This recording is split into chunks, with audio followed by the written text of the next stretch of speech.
భగవంతుణ్ణి చూడాలంటే ఒక అతనికి దేవుణ్ణి చూడాలన్న కోరిక కలిగింది. అతను ఎన్నో తీర్థయాత్రలు చూశాడు, ఎన్నో పురాణాలు గ్రంథాలు చదివాడు. కానీ అవి ఏవి అతనికి తృప్తి ఇవ్వలేదు. అతని కోరిక తీరలేదు.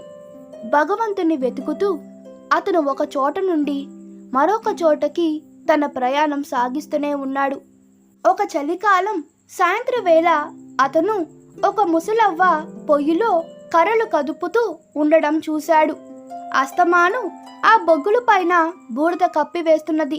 ముసలవ్వ తన చేతిలోని సువ్వతో బొగ్గులను కదుపుతూ వాటిపైన బూడిదని రాల్చివేస్తున్నది.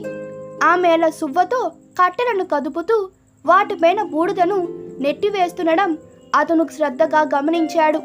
ఆమె బూడిదని తీసినప్పుడల్లా మరింత ఎక్కువగా ఉండడం కూడా అతను చూస్తున్నాడు. మరునాడు అతను ఒక చెట్టు కింద కూర్చొని అలసట తీర్చుకుంటూ బాగా ప్రకాశిస్తూ ఉన్న సూర్యుని చూశాడు. ఓ సూర్యుడా, నీవు ప్రపంచం అంతటినీ గమనిస్తూ ఉంటావు కదా. దేవుడు ఎక్కడ ఉంటాడో నీకు తప్పకుండా తెలిసే ఉంటుంది. దేవుడు ఎక్కడ దాక్కున్నాడు? అన్ని చోట్ల ఆయన కోసం వెతికాను, కానీ నాకు ఎక్కడా కనిపించలేదు అన్నాడు. ఇంతలో ఒక మేఘం అలా వస్తూ సూర్యుడిని కప్పివేసి కనబడకుండా చేసింది. కొంతసేపటి తరువాత మబ్బు దాటిపోయింది. సూర్యుడు మళ్ళీ మరింత కాంతివంతంగా ప్రకాశవంతంగా వెలుగుతూ కనిపించాడు. ఆ మనిషి నిట్టూరుస్తూ ఎప్పటికైనా నేను దేవుణ్ణి చూడగలనా అని అడిగాడు. నాచుతో పూర్తిగా నిండి ఉన్న ఒక చెరువు పక్కనే అతను నడుస్తూ వెళుతున్నాడు. కొంతమంది గ్రామస్తులు ఆ చెరువులోని నాచును తొలగించి చెరువును శుభ్రం చేసే పని చేస్తున్నారు. ఈ మురికి నాచును చెరువులో ఎవరు వేశారు అని ఆ వ్యక్తి గ్రామస్తులను అడిగాడు. ఎవరు వేయలేదు. నీటిలో నుండే నాచు పుట్టి పెరుగుతుంది. ఎక్కువ కాలం నీరు ఒక చోట నిలవ ఉంటే ఆ నీటిలో నాచు పెరుగుతుంది. ఇప్పుడు మేము ఆ నాచునంతా తొలగించి శుభ్రం చేస్తున్నాం కనుక త్వరలోనే చెరువు తట్టగా శుభ్రంగా తయారవుతుంది అన్నారు గ్రామస్తులు.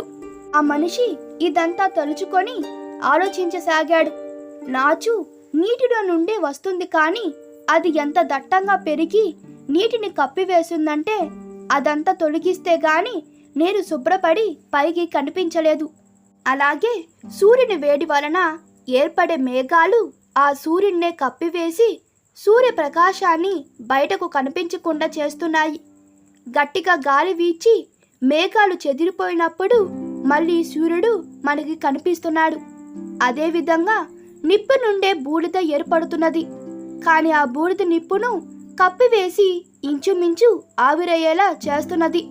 బూడిదను తొలగించినప్పుడు మళ్ళీ నిప్పు రాజుకొని మంట కనిపిస్తున్నది. పైన చెప్పిన ప్రతి ఉదాహరణలోనూ నీరు, నిప్పు, సూర్యుడు ఇంతకు ముందే ఉన్నాయి, కొత్తగా ఏర్పడలేదు.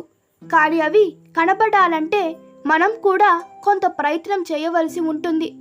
స్పష్టంగా చూడడానికి అతను ప్రయత్నం చేసినప్పుడు అతనికి సత్యం బోధపడింది. ప్రపంచం అనే దుప్పటిని కప్పుకోవడం వలన మనిషి తాను ఎక్కడి నుండి వచ్చాడో మర్చిపోతున్నాడు. ప్రపంచం అనే దుప్పటిని పక్కకు తొలగించి హృదయంలోకి తొంగి చూస్తే భగవంతుని చూడగలుగుతాం. ఈ కథ మీకు నచ్చినట్లయితే మీ అభిప్రాయాలు కామెంట్లో తెలపండి. Please like, share and subscribe to my channel. Thank you.